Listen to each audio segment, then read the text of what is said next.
I never planned to come back to Ridgeview. That town always felt too small, like a snow globe someone forgot to shake. Quiet, predictable, and full of faces that never changed.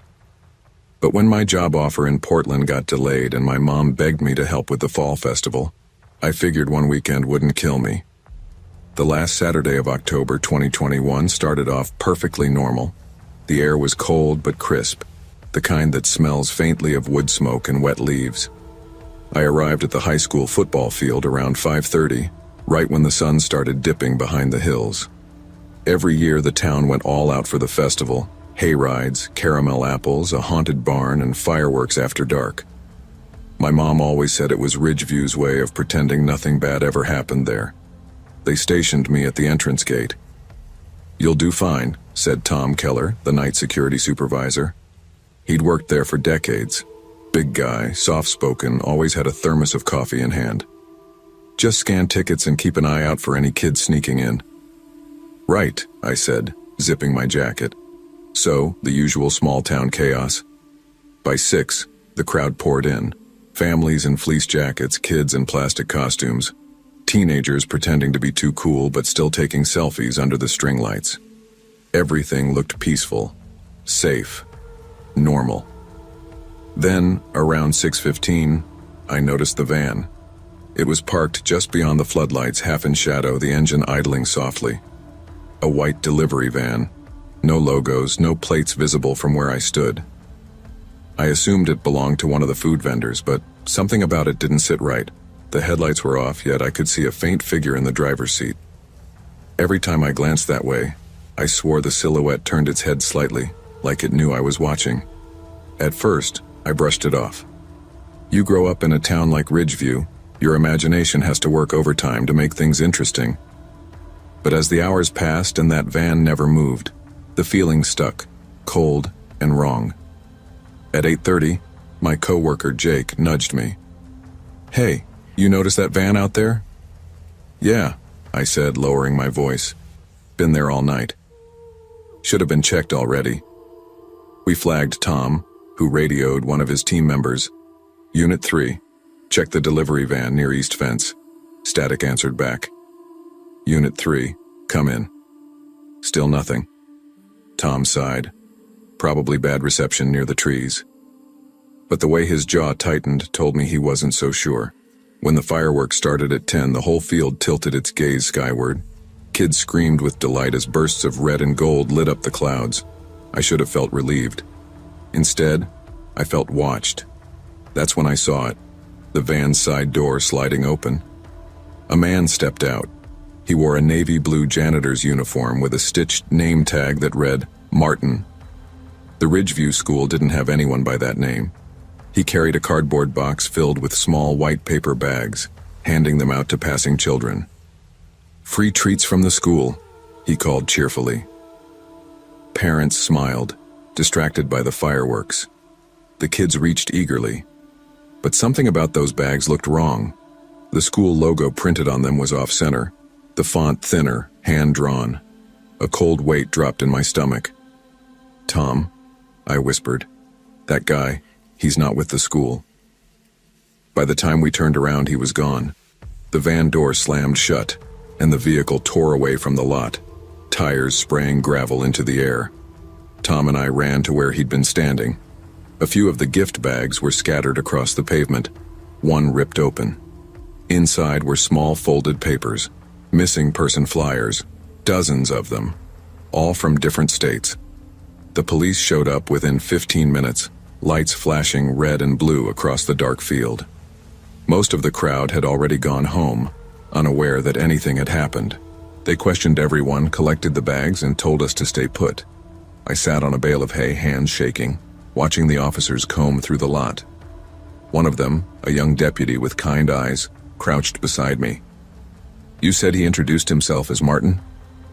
"He didn't talk to me directly," I said. "Just the kids. I only caught the name from his uniform." "Can you describe him?" "White male, maybe mid-40s, average height, shaved head. His eyes looked wrong, like he was smiling, but his eyes weren't." The deputy nodded, jotting everything down. "We'll check the security cameras from the field." Except there weren't any near the east fence. The school's old cameras hadn't worked in years. When they searched the staff lot, Unit 3's radio was found, lying near the chain-link fence covered in mud. But the guard himself, Rick Daniels, was nowhere to be found. By midnight, officers said they'd found tire tracks leading out of town. The van had headed north. The next day, news spread fast. Ridgeview wasn't used to anything darker than a shoplifting case. The headlines called it the Halloween Van Mystery. I couldn't sleep that night. Every time I closed my eyes, I saw those flyers, yellowed, creased, some decades old. Faces of children, men, women, all strangers, staring back at me. By Tuesday, the police confirmed they'd found the van abandoned 20 miles out in the woods near Benton Creek. No driver, no fingerprints. The inside was littered with candy wrappers, crumpled photos, and an old cassette labeled, "For the Ones Who Stay."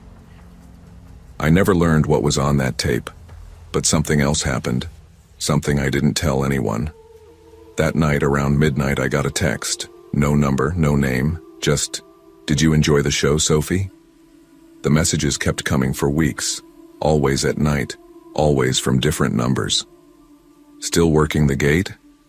Cute jacket at the festival. You should have taken a bag." I changed my number twice, but somehow they always found me. I started noticing vans on my street, delivery vans, plumbing vans, postal vans. I told myself they were just workers, but every time I looked too long, the driver would glance up and stare right back at me. Mom said I was paranoid. "You've been through a shock, honey. These small towns thrive on rumors. Don't let it eat at you." But she didn't get it. It wasn't just fear. It was the feeling of being seen. A detective named Sarah Hines took over the case in November. She came to my mom's house, sat across the kitchen table, and flipped open a folder thick with photos. "We think this wasn't his first appearance," she said. "Similar vans have shown up at fairs and Halloween events in 3 states. Same MO, gifts, fake logos, missing person flyers." "Did you find him?" She hesitated. "No, but we found partial fingerprints inside the Ridgeview van. They belong to multiple people. Some of them match missing persons." I felt my chest tighten. "So whoever he is, he's using their identities?" "Maybe," she said. "Or maybe he's collecting them." That word, collecting, stuck in my head like a splinter. That winter, I left Ridgeview, packed my things, moved into a small apartment in downtown Portland. New job, new start. But fear travels well. Sometimes late at night I'd hear a van idling outside my window. By the time I looked, it had be gone. One night in February my phone buzzed. Unknown number. A photo attachment. It was the Ridgeview Fairgrounds, empty, snow-covered, and in the middle of it, my old ticket booth. A single white paper bag sitting on the counter. A year passed. I thought maybe it was finally over. Then I got the letter. No return address, just a folded sheet of paper inside, written in red marker. 1 year later, let's make it right. That was enough to drag me back to Ridgeview. I told myself it was for closure, for answers. But really, I wanted to see if the van was real, or if I'd gone crazy. Tom Keller met me at the field. He looked older, slower. The festival was back on schedule, though smaller this time. "You sure about this, Sophie?" he asked. "You don't owe this town anything." "I need to see it through," I said. "I need to know what happened to Rick." That night, as the lights came up and the air filled with the sound of laughter, I stood near the east fence, the same spot as before. At 9:48 p.m., I heard it. The low growl of an engine. A white van rolled into the lot. No headlights, no plates. And this time, I didn't run. I walked toward it, flashlight trembling in my hand. The driver's window rolled down slowly. No one inside. Only a cassette tape on the dashboard. Written in red. For Sophie. Detective Hines met me the next morning. We played the tape in her office, under fluorescent light. Static filled the speakers first, then a man's voice, calm, too calm. "Hello, Sophie, you shouldn't have come back." Then, muffled cries. A man's voice, Rick's I think, pleading, "Please, just let me go." The man laughed. They never learn, do they? Always think they're helping. Then silence. And finally, "See you next Halloween." The tape ended. The police launched another investigation, but nothing came of it. The voice couldn't be traced. The van disappeared again. I moved cities twice, changed jobs, started therapy. But some nights around Halloween, I still wake to the sound of an engine outside my window. I never look anymore, because deep down, I know that if I do, he'll be smiling right back at me. Evil rarely announces itself with fangs or fire. It hides behind kindness, routine, and trust. The free gifts we don't question. Never assume safety just because a place feels familiar. The most ordinary moments can mask the darkest intentions. And when instinct whispers, "Something's wrong," listen. It might be the only thing that saves you. People always say nothing bad ever happens on a road trip until it does. Back in 2016, I was 26 and thought the world was still small enough to fit inside a car full of friends and good music. That night, Halloween night, 5 of us left Nashville, heading toward Knoxville. It was supposed to be spontaneous, one of those last-minute ideas that turn into stories you tell for years. There was Mark, loud and full of plans he'd never finish. Priya, the cautious one with her planner app always open. Jay, the storyteller and our driver. Hannah, holding her camera like it was part of her hand. And me. Ethan, the quiet observer, the one who noticed things people usually missed. The highway stretched ahead like a dark ribbon under a bruised sky. Bonfire smoke from some distant town drifted across the road. Jay's old Toyota Camry hummed beneath us, and the dashboard clock glowed 11:40 p.m. when I first saw the white van in the mirror. It was a standard van, no logos, no plates you could read, but it followed every lane change we made. Priya said maybe it was just another traveler. Jay nodded, but he kept glancing at the rear view. After half an hour, it was still there. "Creepy," Hannah said, aiming her camera toward the back window. "Maybe it's our Halloween slasher moment." "Don't jinx it," Mark laughed, tossing an empty soda bottle on the floor. The laughter didn't feel real after that. By midnight, the gaslight blinked on. Jay took the next exit. Route 19. A 2-lane stretch lined with dark trees and the occasional billboard half lit by failing bulbs. The only open place was a Quick Mart, its open sign flickering like a dying heartbeat. We pulled in. The van passed us slowly, then circled back to park on the far side of the lot. "I'll be quick," Mark said, heading around back to the restroom. Inside, the cashier barely looked up from his TV. Priya went for snacks. Hannah filmed the empty aisles, whispering commentary for her vlog. Jay filled the tank while I stood by the pump, watching the van. Its engine idled. No one got out. 10 minutes. 15. "Where's Mark?" Jay asked. I pointed toward the back. "Hasn't come out." We went to check. That's when I saw the van again, behind the store, its back doors wide open. 2 men in dark hoodies were wrestling with Mark, trying to shove him inside. A third man leaned against the hood, smoking, like it was just another job. "Hey!" Jay yelled. The smoker turned. I'll never forget his eyes. Flat, calm, like someone watching traffic. Then a flashlight beam cut through the dark. A security guard came running, shouting, "What the hell's going on?" The kidnappers froze. Mark broke free, collapsing to the ground. The van doors slammed, and within seconds it peeled out, tires screaming, vanishing into the trees. When I helped Mark up, he was shaking. "They said I fit the profile," he whispered. "What profile?" Sirens filled the night. Police showed up, took statements, searched the lot. The only evidence they found was a cow black glove. And tire tracks leading nowhere. The camera facing the restroom had been smashed. It should have ended there. But for me, it never did. The cops filed their reports, asked the same questions in a dozen different ways. Had we noticed the van earlier? Did we see faces? Did anyone follow us before Nashville? We didn't have answers. The van had been just another vehicle until it wasn't. Mark tried to laugh it off, but I could tell he wasn't the same. Neither was I. I replayed that night over and over. How calm that driver looked. How deliberate every move had been. Weeks passed. The story ran for one night on local news. Attempted abduction on Route 19.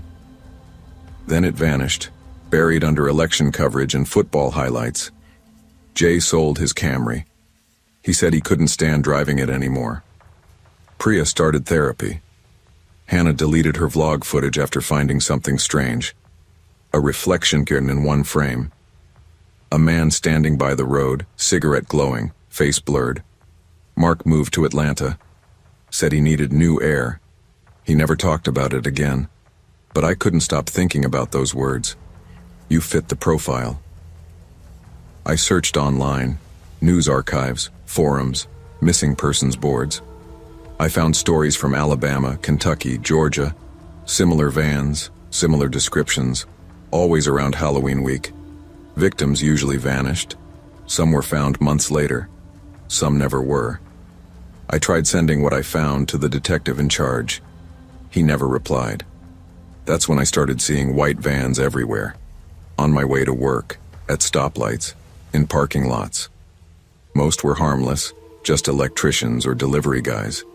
But sometimes one would keep the same distance behind me for miles, and I'd feel that old panic rise in my chest. Jay said, "Man, you need to let it go." Maybe he was right. Maybe trauma makes you see patterns where there aren't any. Or maybe some patterns are real and the world just looks away. Halloween 2017. I told myself it was just another day, but my hands trembled every time I saw a van. I'd moved into a small apartment outside Chattanooga, worked nights at a warehouse, kept mostly to myself. That evening, Jay called. "Road trip," he said. "We're going to Knoxville again. Closure, you know." I didn't want to go, but something in me, the part still stuck behind that Quick Mart, said I had to. We met at a diner off I-40. Mark didn't show. Priya was out of state. Only Hannah came. She'd brought her camera again, saying she wanted to face it. As we drove east, the night grew colder. Somewhere near Cookville, headlights appeared behind us. White, steady, distant. My throat went dry. "Jay," I said quietly, "check the mirror." He did. His smile faded. Probably nothing. The van followed us for 30 miles. Then, when we exited toward a rest stop, it turned too. I felt every muscle lock. "This isn't happening," Hannah muttered. We parked near the lights. The van rolled by slowly, then stopped at the far end of the lot. Jay grabbed a tire iron. "Stay here." "Don't," I said. "That's what they want." We waited. The van sat there idling. After 5 minutes, its headlights shut off.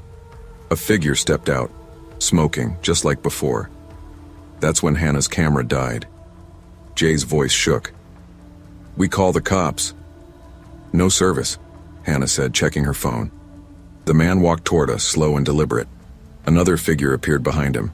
I opened the glove box, searching for anything. Flashlight, pocket knife, anything. My fingers brushed a black glove. I froze. Jay cursed under his breath. "That's not funny." "I didn't put it there," I said.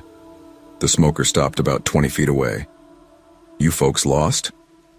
His voice was calm, too calm. Jay stepped forward. "Back off, man." The man smiled faintly. "Relax. Just asking a question." Behind him, the van's doors opened. 2 more silhouettes moved in the dark. "Get in the car," I whispered. We slammed the doors. Jay floored it. The tires screeched. The van's headlights flared behind us, gaining fast. For 20 miles we drove like that, high beams flashing, horn blaring. Then, as suddenly as it began, the van turned off onto a dirt road and disappeared. We didn't speak for the rest of the drive. We reached Knoxville just before dawn. None of us mentioned the van. We just sat in the parking lot of a gas station shaking. Jay finally said, Maybe it wasn't them. Then why follow us? Hannah whispered. I didn't answer. Because I knew. I'd read enough, seen enough. These weren't random creeps, they were organized. The same pattern, same time every year. And maybe, just maybe, they didn't stop. Hannah quit vlogging. Jay moved to Chicago. I stayed. Sometimes, late at night, I still see a white van outside my building. It never parks for long, just waits, engine running. Maybe it's in my head, maybe not. But one thing's certain. Once you've been hunted, you never stop checking the mirror.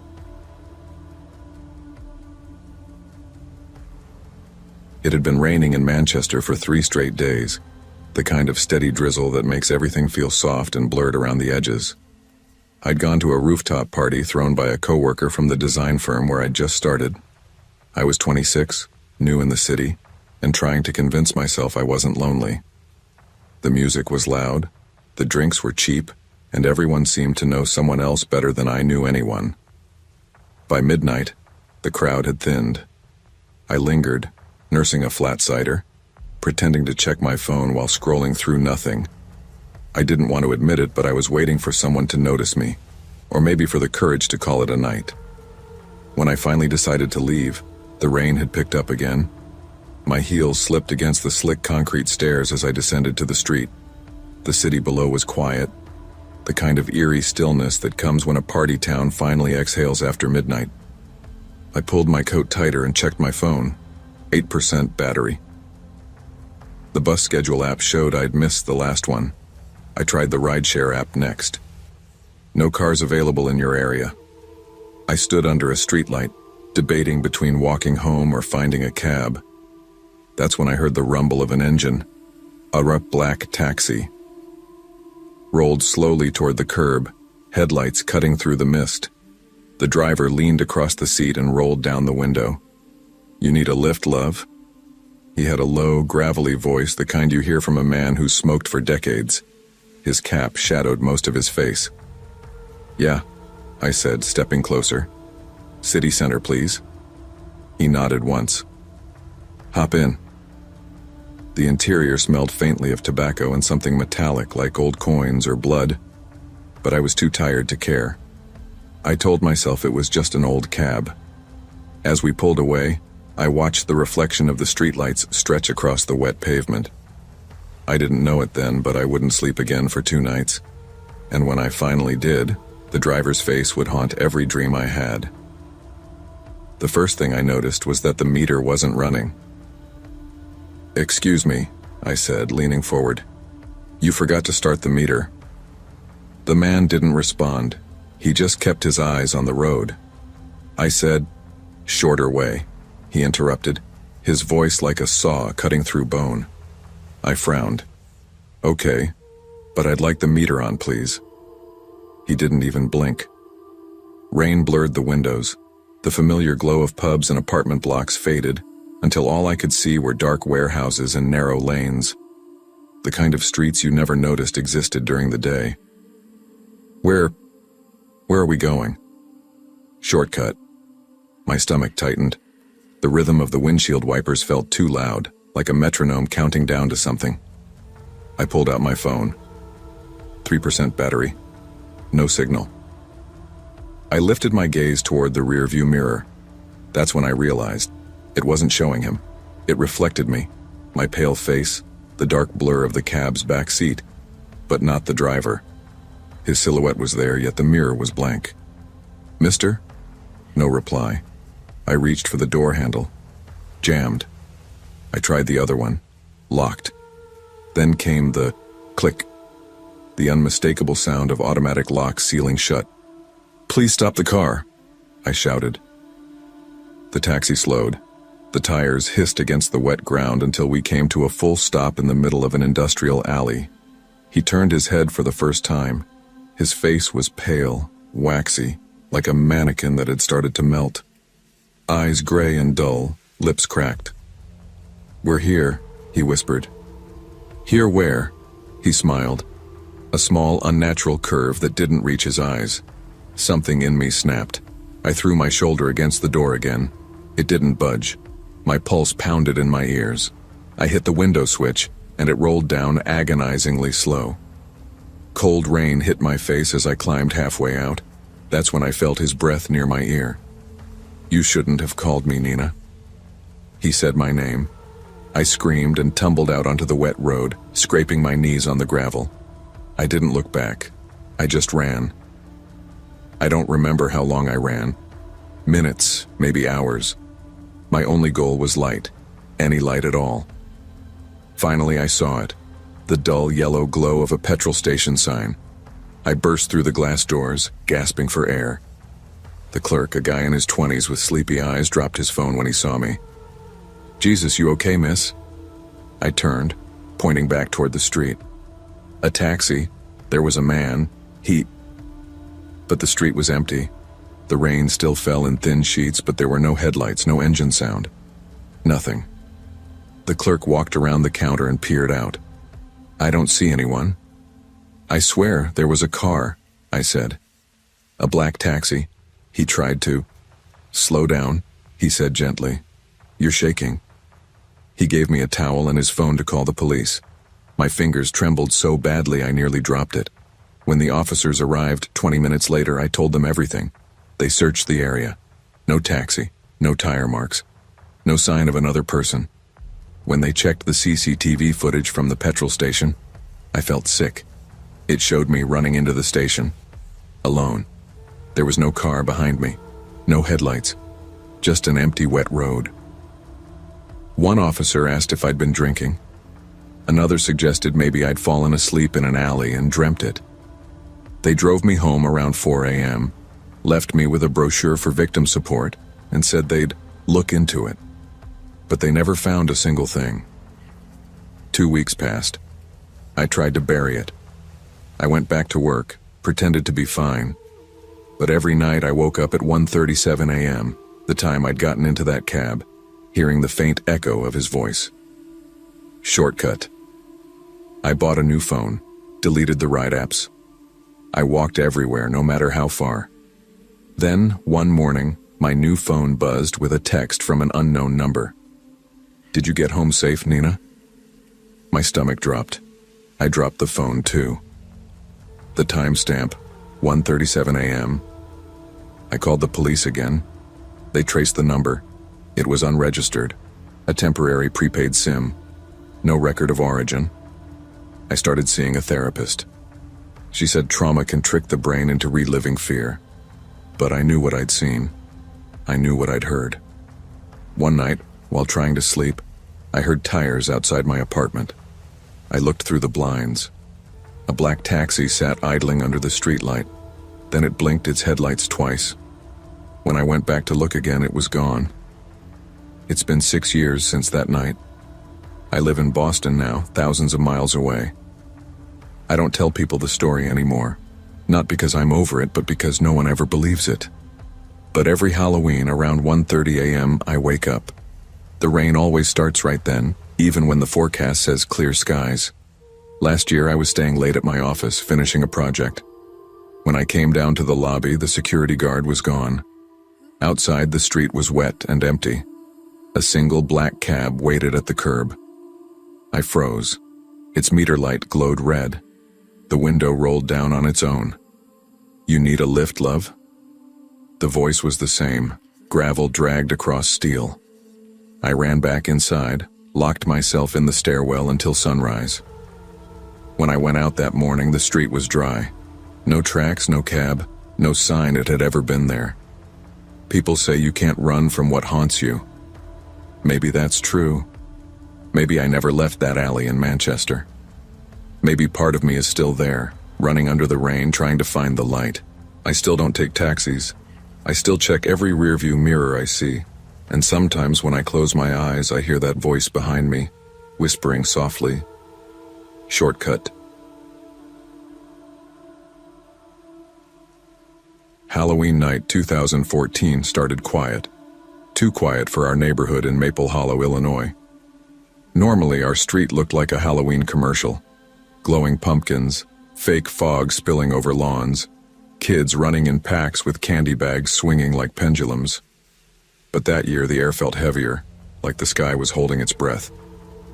My mom, Laura, still went all out. She'd been the Halloween queen of Maple Hollow since before I was born. Every year she planned the block party, carved 15 pumpkins, and made chili that smelled like fall itself. She believed holidays were the glue that keeps families together. But that night, the glue felt like it was coming undone. "Guess people finally grew up," I said, stringing fake cobwebs along our porch rail. Mom frowned. No, people love Halloween. Maybe it's the weather, or maybe we're too plain this year. I told your dad to get the good lights." She forced a smile, the kind moms give when they're trying to convince both of you.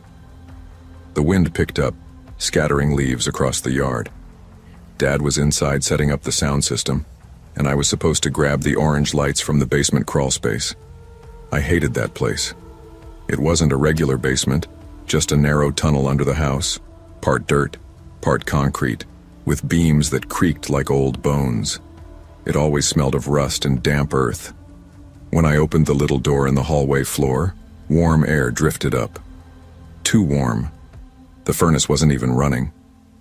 "Mom," I called out, "you sure Dad didn't store anything else down here?" "No, honey, just decorations." I grabbed a flashlight and crouched inside. Dust floated in the beam like tiny ghosts. My knees pressed into cold earth as I shuffled forward. That's when I saw it. A wooden beam scratched over and over with tally marks. Dozens of them. Deep gouges, uneven, old. My chest tightened. It felt wrong, like someone had been counting the days down there. I grabbed the storage box and backed out fast, trying to ignore the faint hum of warm air breathing from deeper inside. The storm hit just after 9. Thunder rattled the windows. Rain drummed on the roof like someone pacing overhead. We finished decorating anyway. Pumpkins flickering weakly through the downpour, fake skeletons collapsing in the wind. No one came by, no trick-or-treaters, just us and the storm. Around midnight, I was in bed scrolling through my phone when I heard it. Scrr-rape. A slow, dragging sound under the floorboards. I froze. The sound came again, deliberate like metal against concrete. Scrr-rape. Pause. Scrr-rape. I threw off the blanket and stepped into the hall. The noise was coming from the crawl space, that stupid door I hadn't closed all the way. It was slightly open now, just enough to see darkness beyond. "Dad?" I called, my voice shaky. No answer. The scraping slowed, softer now, almost like someone was trying not to be heard. I backed up. My heartbeat was everywhere. In my ears, my throat, my teeth. Then my father appeared in the hallway, half asleep. "Aaron? What are you doing?" "Something's under the house," I said. He rubbed his eyes. Probably a raccoon. But before he could crouch down, there was a cough from beneath the floor. Muffled. Human. He froze. We both stared at the crawlspace door. "That's not an animal," he whispered. Mom came running, panicked. "What's going on?" "Call the cops," Dad said. "Now." She grabbed her phone, her hands trembling. "We think someone's under our house. Please hurry." The scraping stopped. The storm roared outside, lightning flashing across the living room. Then from the vent above the couch came a sound like someone clearing their throat. The police arrived within minutes, sirens cutting through the rain. 2 officers came inside, flashlights in hand. "Where's the access?" one asked. Dad pointed to the floor hatch. "There, it's tight, maybe 2 feet of clearance." The first officer crouched and shone his light inside. "Jesus," he muttered. The other leaned down beside him. "You seeing what I'm seeing?" I wanted to look but couldn't move. My legs felt heavy, cemented to the floor. They motioned for Dad to step back. "Stay clear," the first one said. "We've got someone in here." Minutes passed. I heard muffled talking, scraping, then a voice from below. "We've got him." They pulled a man out, filthy, hollow-eyed, clothes soaked in mud.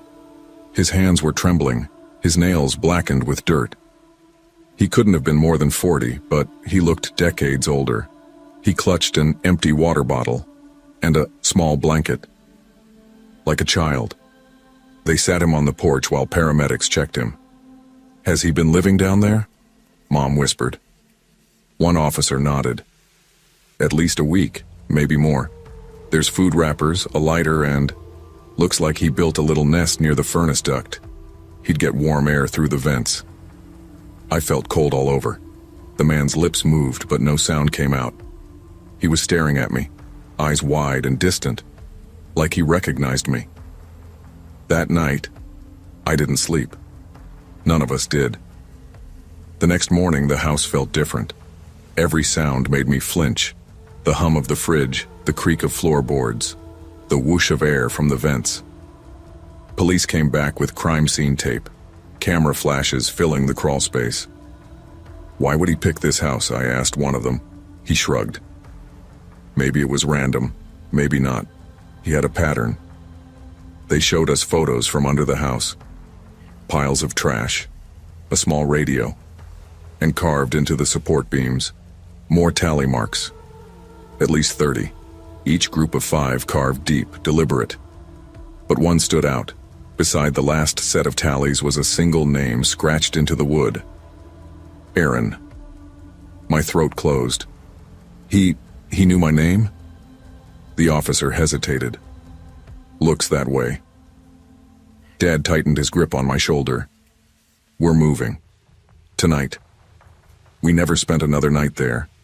The police later confirmed the man was a transient who'd escaped a halfway house 5 miles away. He'd been breaking into homes, sleeping beneath them to stay warm. He didn't hurt anyone, not physically anyway. But for weeks afterward, I'd wake up to the faint sound of scraping. My brain replayed it over and over. Therapists said it was trauma. "Your mind is protecting itself," one told me. "You're trying to make sense of violation." But here's what haunts me still. No one could explain the tally marks. There were 31 of them, one for each day in October. The last one, the one with my name, had been carved fresh. The wood lighter than the rest, the edges rough. He wasn't counting days. He was counting people. Evil doesn't always knock on the door. Sometimes it's already inside. Curiosity can uncover what's meant to stay hidden, and safety is never something to take for granted. Be aware of your surroundings, listen to your instincts, and never ignore the small sounds beneath the noise. Because sometimes the scariest monsters aren't in the dark. They're the ones living quietly beneath your feet. I still remember the sound of the tires crunching on gravel that first day. The long dirt road winding through the trees, the steady hum of my dad's old Subaru, and the way my little sister Emma sang off-key in the back seat. I was 13, awkward, quiet, the kind of kid who carried a notebook everywhere and read Stephen King under the covers with a flashlight. It was October 28, 2008, when we pulled into Blackwater Lake Resort. My dad called it a family bonding trip, which really meant no TV, no phones, and lots of together time. The place looked peaceful, cabins tucked in a semicircle around a still, dark lake that mirrored the sky like glass. At check-in, the front desk woman smiled politely, but had that tired look of someone who'd seen too much of the same faces. "Stay on the marked trails," she said. "Rangers don't like kids wandering near the old logging paths." Dad laughed it off, but something in her tone wasn't joking. Our cabin smelled like pine and dust. Mom unpacked sandwiches, Emma explored the deck, and I sat by the window staring at the lake. The water barely rippled. No boats, no sound. It was too quiet. So quiet it felt like the woods were holding their breath. That night the resort threw a Halloween carnival. Strings of orange lights dangled between the pines. Paper ghosts fluttered in the breeze. Families danced around a bonfire while kids roasted marshmallows. I wore a cheap vampire cape because I'd forgotten a real costume. Emma twirled in her fairy wings, glow sticks flashing green and pink. During the haunted trail walk, I noticed him. A man stood just beyond the group, half hidden by the trees, a tall figure in a Hall Park Ranger's uniform. His hat was old-fashioned, wide-brimmed, the kind I'd only seen in black and white photos. He didn't move, didn't join in, just watched. When the trail ended, I turned to point him out to Emma, but he was gone. Later, near the lake, fog rolled across the water. I saw the same ranger again, standing by the shore, hands behind his back. He raised one arm, and Guy beckoned. "Do you see him?" I whispered to Emma. "Who?" she said. "There's nobody there." That's when I knew something wasn't right. That night, I couldn't sleep. The wind scraped branches against the window. Around midnight, I heard boots on gravel, slow, steady, moving outside our cabin. Crunch, pause, crunch. I pulled the curtain back just enough to peek. Nothing but darkness. But in the thin layer of condensation on the glass, I saw the faint outline of a ranger's hat. The next morning, muddy footprints led straight to our door and stopped right at the threshold. "Probably a deer," the manager said when Dad reported it. "They wander close sometimes." But I'd seen deer tracks before. These were boots. That afternoon, the sky turned gray. We hiked a short trail behind the cabins. I lagged behind, half hoping to spot the ranger again, half praying I wouldn't. Near the creek crossing, I saw something glinting under the water, a metal badge. When I reached for it, cold water numbed my fingers. The badge read, U.S. Forest Service, Blackwater Ranger Division. The year etched underneath, 1978. That night, rain hit hard. The wind howled like a warning. Dad locked the doors twice. I still couldn't sleep. At 2:47 a.m., I heard a voice outside. "Liam, come down to the dock, it's safe now." It wasn't loud. It was almost gentle. Emma stirred in her bed. "Who's that?" "Stay here," I whispered. When I looked through the window, a lantern glowed faintly by the lake. The ranger stood beside it. His hat tilted low, his face lost in shadow. "Your dad said you could help me," he called. "Someone's missing." Lightning flashed, and I saw his face, pale gray, eyes like glass marbles, mouth still, though the voice continued. "Come with me, Liam. You already know the way." I ran, slammed the cabin door shut, heart hammering. Dad burst from his room. "What's going on?" "The ranger, he's outside." We opened the door. Nothing. No footprints this time. Just the smell of lake water drifting through the air. We left at dawn. No one argued. Mom packed in silence. Emma wouldn't stop crying, and Dad drove without looking back. At the front desk, the same woman handed him the receipt. Her voice was low. "That trail should have been closed years ago." "What trail?" Dad asked. "The one by the lake." She hesitated. "A ranger drowned there in '78, looking for a lost boy. They never found his body." Dad's knuckles went white around the paper. "You should have told us." "Would it have mattered?" she said quietly. We didn't talk the whole way home. For years after, I had nightmares. Boots crunching on gravel, the smell of wet earth, the sound of that calm, steady voice calling my name. As I got older, I told myself it was all imagination. Kids see things when they're scared. I buried it deep, convinced that what I saw was just a story. Then, in 2023, I found that same badge in an old box of keepsakes Mom mailed me from her attic. I hadn't packed it. That was the first sign. The second was the letter.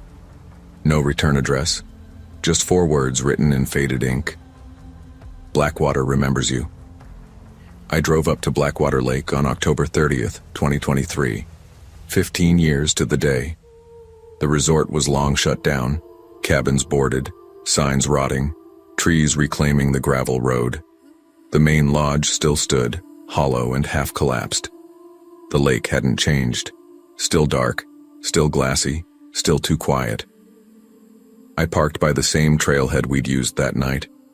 The forest was heavy with mist. My breath came out in clouds. When I reached the dock, I saw it, floating near the center of the lake. A ranger's hat, half submerged, spinning slowly. My stomach turned. I thought about leaving right then, but something pulled me closer, a whisper of movement, maybe memory. I stepped onto the dock. The boards groaned beneath my feet. The air smelled like rust and pine sap. The hat drifted closer.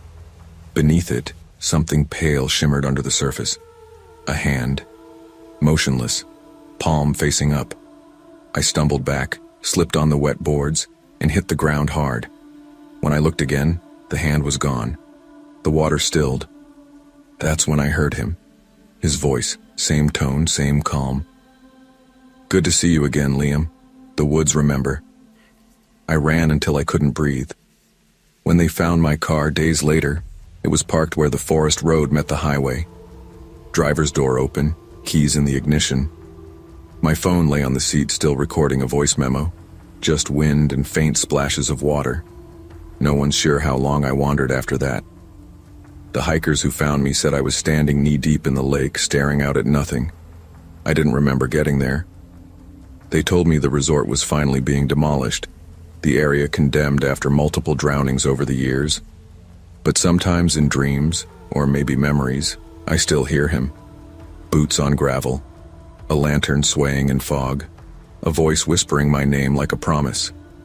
When I wake, the smell of lake water lingers in my room, and I swear I hear the echo of that same quiet phrase.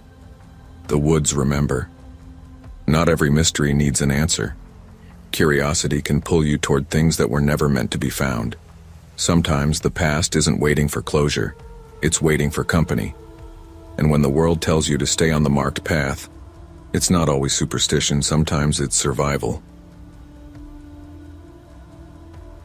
It had been a long time since I believed in ghosts. Back when I was a kid, my grandmother used to tell me stories about spirits wandering the moors, about old houses that breathed and roads where people vanished without a trace. I'd always laughed them off. I was a man of reason, a night shift worker, paying bills, trying to make it through each month in one piece. But that all changed one Halloween night, when I drove through the rain-soaked streets of Portsmouth and met a little girl who shouldn't have been there. It was October 31st, close to 2 in the morning. I'd just finished my late shift at the Crow's End Cafe, a small seaside diner that stayed open for drunks, fishermen, and night owls like me. The place smelled of burnt espresso and fried onions, and the only light came from the buzzing neon sign that spelled Crows in flickering blue. My back ached, my eyes burned, and the rain outside hadn't let up since sunset. I'd rented a small black Vauxhall Astrid for the weekend. My own car had broken down again, and I remember sitting there in the driver's seat, watching the raindrops race down the windshield. The wipers thudded back and forth like a heartbeat. The whole city seemed asleep. Even the harbor lights looked ghostly through the fog. That's when I saw her. A small figure stood by the roadside, maybe 8 or 9 years old, her pink princess dress soaked and clinging to her knees. A paper crown sat crooked on her head, and her hair, long, brown, and wet, framed her pale face. She wasn't crying, just standing there, barefoot, her arms wrapped around herself.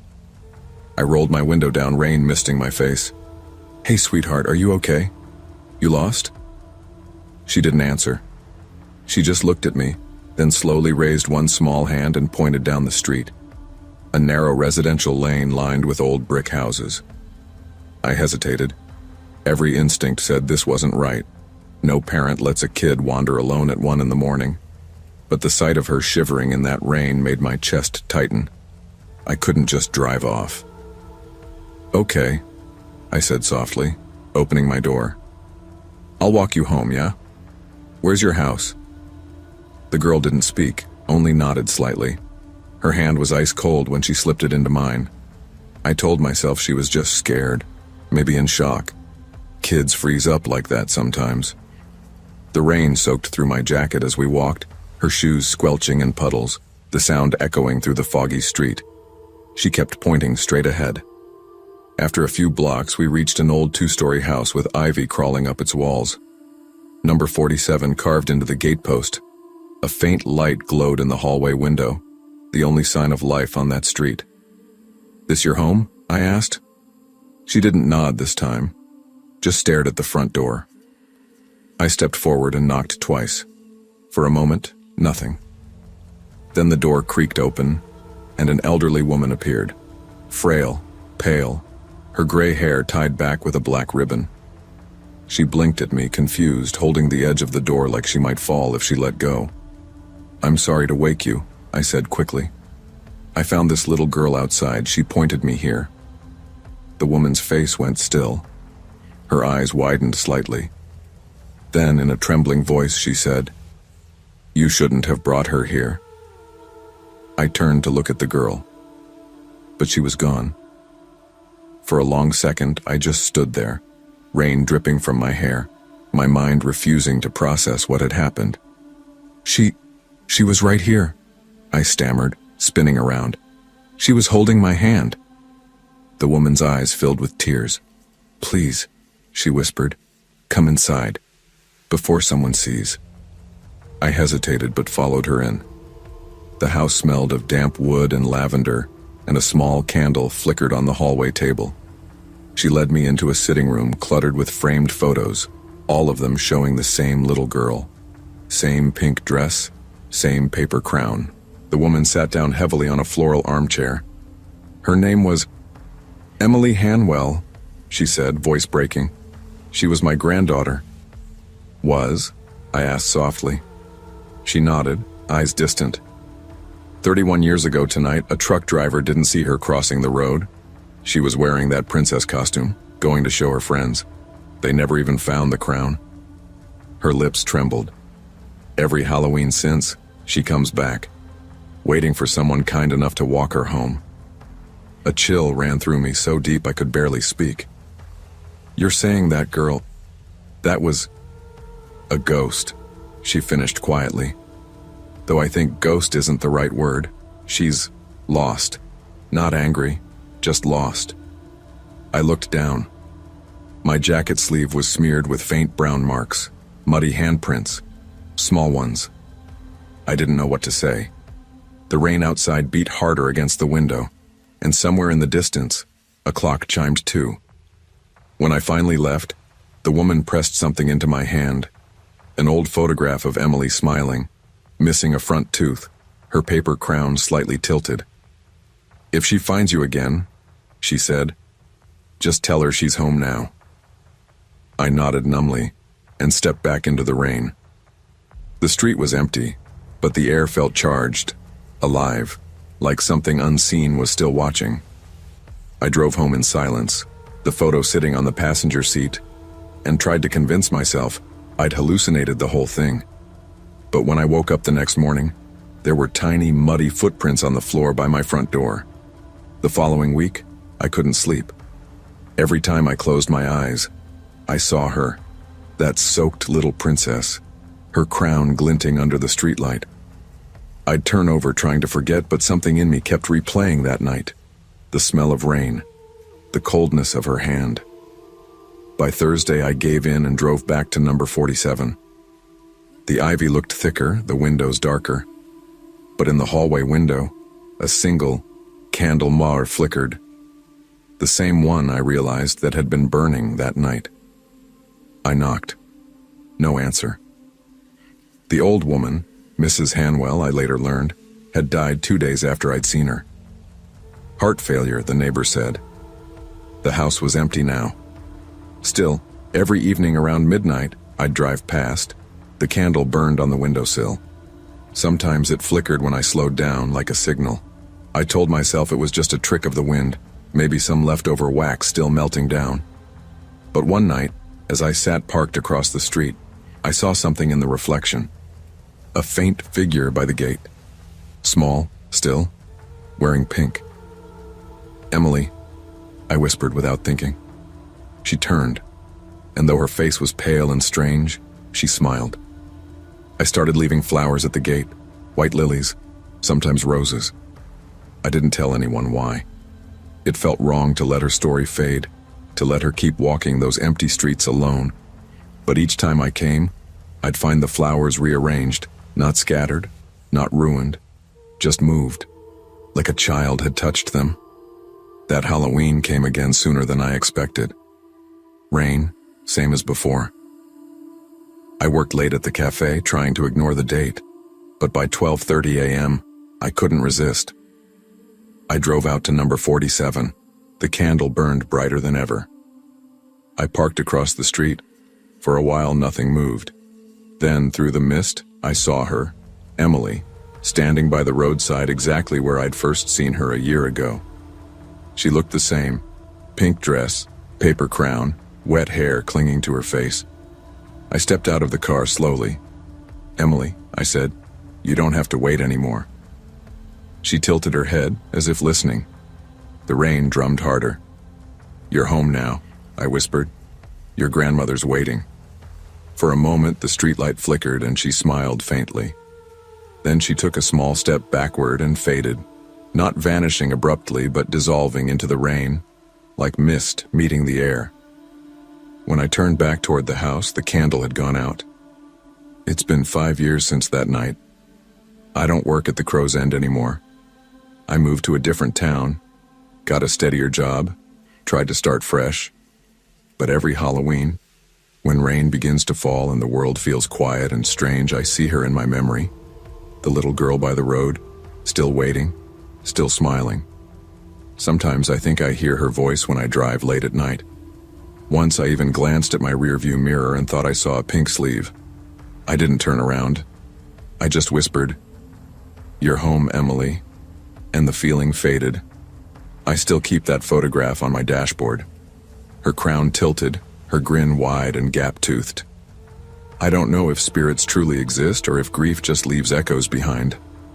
But I know what I saw, what I felt. I know kindness can reach across even death's quiet divide. Because sometimes, compassion isn't about saving someone's life. It's about helping a lost soul find peace. When I left Boston, I told myself I was chasing peace. What I didn't realize then was that peace can sometimes look a lot like silence, and silence can hide almost anything. I'd spent 36 years in the city, long enough to memorize the rhythm of sirens, traffic lights, and the daily grind of people too busy to look up. After my mother died that spring, I found myself staring at her empty apartment and thinking about all the noise that filled the spaces we never noticed. The noise of endings, the noise of regret. So when a listing popped up for a 2-bedroom house in a small Vermont town called Brenton Hollow, I clicked without thinking twice. The photos showed sugar maples blazing red, a white picket fence, and a porch with chipped blue paint that looked almost kind. It felt like an invitation. The first morning I arrived, mist curled around the trees, and the air smelled of pine and wood smoke. The house stood near the end of a willow lane, where the road narrowed and the forest pressed close. Neighbors stopped by within hours. A casserole from Mrs. Carver across the street, a jar of apple butter from the Connollys next door. Their kindness made the move feel right, though I noticed how every conversation ended with the same warning. "Skip the last house on the lane, honey," Mrs. Carver said, leaning on my porch rail. "Number 19. Been empty 20 years. Let it stay that way." I laughed it off. "A haunted house story? Every town's got one." Mrs. Carver's smile didn't reach her eyes. "This one's not a story, dear. It's a wound." That first night I unpacked boxes until after midnight. Outside, the woods whispered with wind and crickets. Somewhere far down the road, a loose shutter banged in the gusts. I told myself I'd found quiet, the kind of quiet I'd wanted since the divorce, since the long stretch of loneliness that followed. But the quiet in Brenton Hollow wasn't empty. It was listening. By late October, Willow Lane glowed orange with pumpkins and porch lights. Kids strung paper bats across mailboxes, and every night smelled like cinnamon and cold leaves. For the first time in months, I felt part of something ordinary again. Halloween arrived on a Saturday. I brewed hot cider, set out a bowl of candy, and curled up by the window to watch the parade of trick-or-treaters. Pirates, witches, tiny vampires, and the usual lineup. Their laughter drifted up the street like music. Around 8:30, the stream of visitors thinned. That's when I saw her. A little girl, maybe 7, wearing an old-fashioned blue dress, trimmed with lace. She carried a cloth bag instead of a plastic bucket, and her bare feet splashed through puddles as if she didn't feel the cold. Something about her posture, stiff, careful, made me sit up. She walked past every house without stopping. Past Mrs. Carver's glowing jack-o'-lanterns, past the Connolly's porch. She didn't even glance toward my lighted steps. Instead, she went straight down the lane toward number 19. The house everyone told me to ignore. Its paint peeled in long gray strips. The yard was overgrown, the porch half sunk. No light showed behind the windows. Still, the girl climbed the steps and knocked twice. The door opened. I saw it. I swear I saw it. A pale hand reached out from the darkness and dropped something into her bag. Then the door closed again. The girl turned, smiled faintly, and skipped away. I stood on my porch gripping my mug so hard the handle cracked. When I blinked, the street was empty. Later that night I replayed my doorbell camera footage. There she was, in blue, walking toward the old house. But on the recording the door never opened. No hand, no movement. She only stood there for 30 seconds, then turned back the way she came. I told myself it was the angle, bad lighting. But deep down, I already knew something wasn't right. The next morning I carried my confusion to Mrs. Carver's kitchen. The smell of coffee and cinnamon rolls almost made me forget how cold my hands felt. When I told her what I'd seen, her face drained of color. "There's no one in that house," she said quietly. "Hasn't been for years." She told me about the Marins, a couple who'd lived there with their daughter, Lila. Halloween night, 1998, the girl went missing. They found her candy bag floating in the quarry pond beyond the woods. Mr. Marin drank himself to death a year later. His wife moved away. I sat in silence, the story pressing down like fog. Then who opened the door? Mrs. Carver stared into her cup. "Some things don't stay gone, Lena, especially when kindness calls to them." That night I couldn't sleep. At 2:17 a.m., 3 slow knocks echoed through my hallway. My throat closed. I crept to the window. On the porch lay a single piece of candy, red and gold stripes on wax paper, the kind my grandmother used to keep in her purse. I didn't open the door. But when I finally dared to look again at dawn, the candy was still there. On the wrapper, written in a child's scrawl, were 5 words. "Thank you for seeing me." I drove to the library the next day. The local historian, an elderly man with kind eyes, helped me dig through microfilm. It didn't take long to find the headline: 7-year-old drowns in quarry pond, Halloween tragedy. The article described Lila Marin's disappearance. A photo showed her in that same blue dress. Beneath the picture, the caption read, "Beloved daughter remembered for her sweet nature and love of candy." When I left the library, snow threatened in the clouds. The world felt suddenly thinner, as though one wrong step could tear through it. Back home, I found the candy bowl on my counter half empty. I live alone. The front door was locked. That evening I sat on my porch with a candle burning beside me. "Lila," I whispered into the cold, "I'm sorry." The trees rustled. Somewhere far off, water dripped steadily, like footsteps fading toward the quarry. I don't know why, but I followed the sound. The path wound behind the houses and down through birches until it opened on the black water of the old quarry. The surface was still as glass. On the far shore, something small and white floated. A ribbon. When the wind shifted, I heard a faint giggle. "Thank you," it said, barely more than air. I backed away slowly, heart hammering. When I returned home, the candle on my porch had burned out, but the air smelled faintly of sugar. 5 years have passed. Each Halloween, I still light a candle and set out a bowl of red and gold candies. The neighbors tease me for it, call it my Boston superstition. I just smile and tell them some traditions matter. I moved once, only for a year, but peace never followed me the way that haunting did. So I came back. The lane feels different now, less lonely. Some nights I catch the brief shimmer of blue near the end of the street, a flicker that fades before I can be sure. This year a young couple bought my old place. They found a box in the attic filled with candies wrapped in the same striped paper, each labeled in a shaky hand. For Lila. They asked if I'd left it. I told them the truth, that sometimes a promise keeps itself.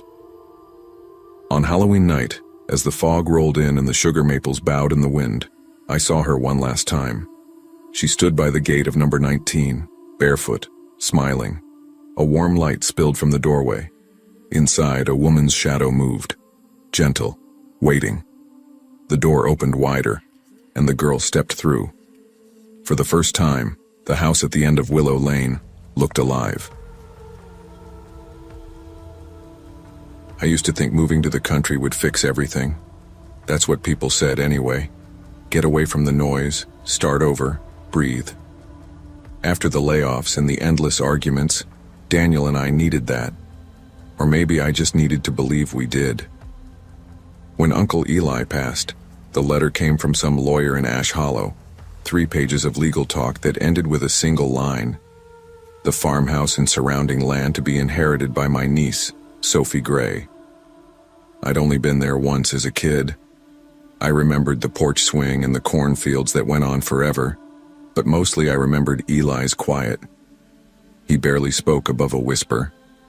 My mom used to say he was a man of the soil, whatever that meant. It's quiet, safe, and it's free, I told Daniel when I showed him the letter. He looked up from his laptop, half listening. It's in the middle of nowhere. Exactly, I said. We could use nowhere for a while. So, one gray October morning, we packed our lives into a rented U-Haul, what was left of them, and drove north. Oliver sat in the back seat with his dinosaur backpack and toy trucks, asking every 10 minutes if there'd be Wi-Fi at the new house. The drive took 6 hours. The further we went, the more the landscape flattened out. Endless fields, rusted mailboxes, roads that seemed to dissolve into the mist. When we finally pulled into the gravel driveway, the farmhouse looked like something from an old postcard. White siding, peeling paint, a red barn in the distance. But the air felt heavy, thick in a way that pressed against my chest. Across the field stood a scarecrow, tall, lopsided, its head a burlap sack stitched with black thread. Its smile was crooked and too wide. The flannel shirt it wore looked almost new, which made the rest of it seem older, wrong somehow. Creepy, Daniel muttered. I tried to laugh. Guess Uncle Eli didn't like crows. That first night, we opened windows to let in the country air. It smelled of dirt and old wood. Daniel fell asleep watching TV on his laptop. I stood by the kitchen window, looking out at the field. The scarecrow was a dark silhouette against the sky. It faced the road, or at least, that's how I remembered it. The days blurred into a rhythm. We cleaned, unpacked, fixed what we could. Daniel looked for remote work. I painted the kitchen walls a softer shade of yellow. Oliver explored the property with the boundless energy only 6-year-olds have. For a while, it felt almost peaceful. Until one morning, I noticed the scarecrow had turned. It faced the house now, head tilted slightly to one side. I stood at the sink, coffee mug in hand, staring out the window. When Daniel came down, I asked, "Did you move that thing?" He laughed. Yeah, right. Maybe the wind spun it around. But the wind couldn't twist rope that tightly. That night, after we put Oliver to bed, Daniel and I sat on the porch. The fields glowed faintly in the moonlight. Somewhere, an owl hooted. Place still creeps me out, he said, sipping his beer. Eli must have liked it. He lived here till he died. Yeah, and nobody said how he died, he said. I hadn't thought about that. The lawyer never mentioned it. Mom didn't know either. I told myself it didn't matter. People die in quiet towns all the time. Around midnight, I woke to a sound like whispering. I thought it was wind pushing through the corn, but then I heard it again, faint, rhythmic, almost human. I leaned toward the window, heart pounding. Oliver. It was so soft, I almost convinced myself it wasn't real. "Danny," I whispered, shaking him awake. He groaned. "What? Do you hear that?" He sat up, listened, then frowned. "It's just the wind, Soph. Go back to sleep." But the voice stayed with me long after the sound faded. I couldn't stop wondering, what if Uncle Eli hadn't died naturally? By the end of that week, I was running on coffee and nerves. Every morning, the scarecrow faced a different direction. Some days toward the road, others toward the barn. On Halloween morning, I found something on the porch, a corn husk doll tied together with twine and a strip of red yarn around its neck. Oliver was holding it when I came out. "Where did you get that?" I asked. He smiled. "The man in the field gave it to me." My blood turned to ice. "What man?" He pointed toward the scarecrow. I ran out to the field. The air was cold enough to sting my lungs. The scarecrow stood motionless, arms out, flannel fluttering in the wind. When I got closer, I saw fresh footprints in the mud, child-sized. That night, the storm came. The wind rattled the windows. Thunder rolled like falling stones. Daniel fell asleep on the couch, TV flickering across his face. I checked every lock twice before finally lying down beside Oliver. Sometime after 3 a.m., lightning flashed so bright it woke me. The bed was empty. The window was open. Curtains whipped against the walls. "Oliver!" I screamed, racing down the hall. Daniel bolted upright, dazed. "What's wrong?" "He's gone." We tore through the house, then out into the rain. The flashlight beams cut through the mist, landing on the field. The scarecrow stood where it always did. But something was different. Its head looked swollen, the burlap stretched. Daniel yanked the sack open. Straw poured out, just straw. Then the whisper came again, closer this time. "He's playing. With me." We ran. The police arrived just after dawn. Mud covered the porch, the field, my shoes. Oliver's footprints ended halfway through the cornrows as if he'd vanished mid-step. A detective named Harper took notes while the others combed the property. "You said you found this doll yesterday?" she asked, holding it in a gloved hand. "Yes. My son said someone gave it to him." "Any neighbors nearby?" "Closest one's 2 miles out." She nodded, expression unreadable. Later, one officer pointed at the scarecrow. "Strange thing. This shirt's been repaired a bunch of times. Stitching looks old, like someone's been patching it up for years." Daniel stood silent beside me. When night came, they still hadn't found Oliver. Harper promised they'd keep searching, but her tone already sounded like a condolence. Daniel barely spoke for days. He wandered the property, calling Oliver's name until his voice cracked. I stayed inside, sitting by the window, staring at that field. Every time I looked, I could swear the scarecrow's smile was wider. 2 weeks later, we left. I couldn't stand the place anymore. The silence, the smell of dirt that clung to everything. The farmhouse sold fast to another young couple from Chicago. They sent a Christmas card that year. The woman's handwriting was neat and bubbly. "We love it here," she wrote. "Even the scarecrow feels like part of the family." I threw the card away. Months passed. I started therapy. Daniel and I tried to piece ourselves back together, but there was always this distance between us, a silence that felt heavier than words. One night, I saw a photo on social media. The same woman, standing in front of the farmhouse with her daughter, smiling. Behind them, the scarecrow stood tall in the field. The caption read, "Our little one talks to him all the time. She says he tells her stories." I closed the app. I didn't need to know more. But sometimes, late at night, I still hear it. Faint, like a breeze moving through dry corn. A whisper just beneath my thoughts. "Come play." And I wonder if some things we call monsters are really just reflections of loneliness, of grief, of the things we ignore until they take shape and stare back. Evil doesn't always wear a monstrous face. Sometimes it grows quietly in the spaces we neglect. The silence after an argument, the guilt we never speak aloud, the fears we refuse to face. If we turn away long enough, even the fields meant to give us peace can learn to whisper our names.